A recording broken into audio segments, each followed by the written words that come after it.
retain the concept here, but add more notes so we can actually use this in an improvising way. The next thing I want you guys to do is really understand how this connects to the melody of the tune. You can do this for whatever tune you're working on. So we're going to do this on Another You. Let's look at the melody at this point and see, do we see any of these voice leading lines happening within the melody here? So let me play the melody now just at this section.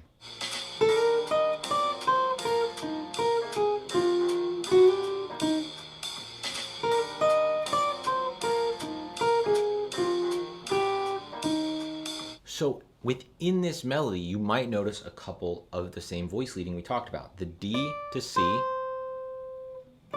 from E flat going to A flat 7. B flat going to A flat, like when we had G minor and C7, going to A flat for the F minor, and then ending on the root there.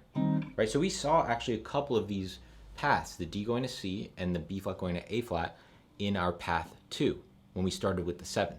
So it's there within the melody. And so a lot of times when you hear people talking about really keep the melody in mind, it's helping you keep that voice leading path in mind. But we have other options to explore, and that's one of the fun things about improvising, is you can come to the same tune and you don't have to go down that same path. You can try something new. So one of the first things I like doing with my students when they're working on these voice leading paths is adding in one other note that they can go to get some sort of motion in here.